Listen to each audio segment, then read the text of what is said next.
আসসালামু আলাইকুম। আজকে আমি আপনাদেরকে আ কিছু লোগো ডিজাইন করে দেখাবো। তো আমি আমার চ্যানেলে লোগোটা কিভাবে ক্রিয়েট করেছি সেটাই ফার্স্টে দেখাই। তো তার জন্য আমরা ফার্স্টে কর্নারে থাকা 3 ডটে ক্লিক করব। 3 ডটে ক্লিক করার পর ইমেজ সাইজটা আমরা স্কোয়ার শেপ করে নিয়ে নিব। স্কোয়ার শেপ করার পর ওকে করে দিয়ে আমরা এটার ব্যাকগ্রাউন্ড কালারটা করার জন্য এই সাইডে থেকে যে অপশনগুলো রয়েছে এই অপশনগুলো থেকে এখানে ক্লিক করব। মানে স্কোয়ারে যে অপশনটা দেখা যাচ্ছে এই অপশনটা থেকে আমরা ক্লিক করে কালার রয়েছে এটাকে ব্ল্যাক কালার করে দেব। দেন আমরা দেখতে পাচ্ছি যে আমাদের আর্টবোর্ডটা বা যেখানে আমরা কাজ করবো ওটা কিন্তু অলরেডি ব্ল্যাক হয়ে গিয়েছে। তো আমি যেহেতু আমার চ্যানেল নাম ডার্ক ইমরান, তো সেক্ষেত্রে আমি টেক্সটে এখানে আমরা লিখে দিই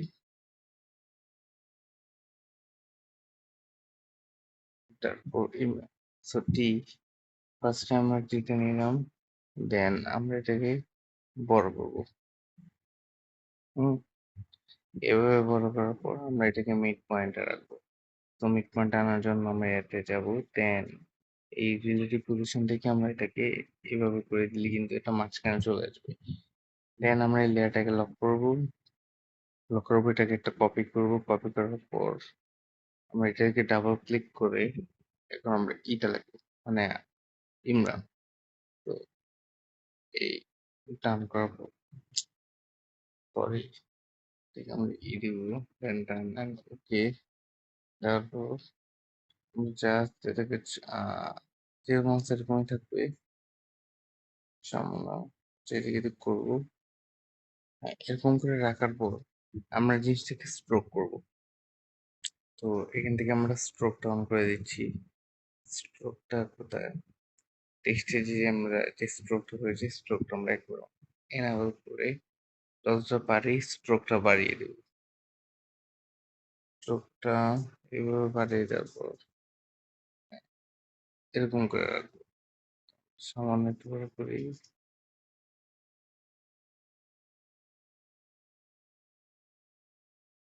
তো এইভাবে করে আমরা এই লেয়ারটাকে লক করে নিব। লক করার পর আমাদের লোগো কিন্তু চ্যানেলের লোগো কিন্তু অলরেডি রেডি।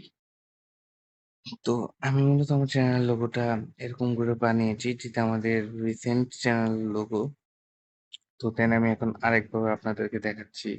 তো এটাকে আমরা ডিলিট করে দিলাম, দেন আমরা একটাকে রেখে লেয়ারটাকে লক করে আমরা ধরেন সাপোজ এ দেওয়ার পর আমরা এটাকে একটা ফন্ট দিব। তো ফন্টটা সিলেক্ট করার জন্য আমরা এবিতে যেয়ে, তো এইখানে যে ডিফল্টের যে ফন্টগুলো রয়েছে এই ফন্টগুলো থেকে আমরা একটা ফন্ট চুজ করব। তো আমি ফন্টটার জন্য আমার খেয়াল আসতেছে না। তো কয়েকদিন আগে আমি আমার একটা ফ্রেন্ডের লোগো ডিজাইন করে দিয়েছিলাম। তো আমি ওটাই দেখাতে চাচ্ছিলাম। সম্ভবত এই ফন্টটাই হয়তো এটাই হওয়া উচিত। দেন এরকম করে দেওয়ার পর দিলাম। দেন এখান থেকে আমরা একটা কপি করে এটাকে দিব। দেন বড়তে ওকে দেওয়ার পর এটাকে আমরা স্ট্রোক করে দিব। এই চেয়ারটাকে স্ট্রোক করে দিলাম, স্ট্রোকটা অন করে দিই, এটাকে আমরা বাড়িয়ে দিব। তো এখানে কিন্তু আমরা খুব বেশি বাড়াবো না, আমরা জাস্ট এরকম করে রাখবো, এটাকে একটু বড় ছোট করে ঠিকঠাক মতো ঠিক করে নেব।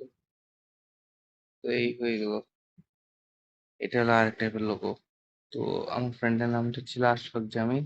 তো আমি তার জন্য এ আর জে এটা একটা কম্বাইন করে এরকম একটা লোগো ক্রিয়েট করেছি।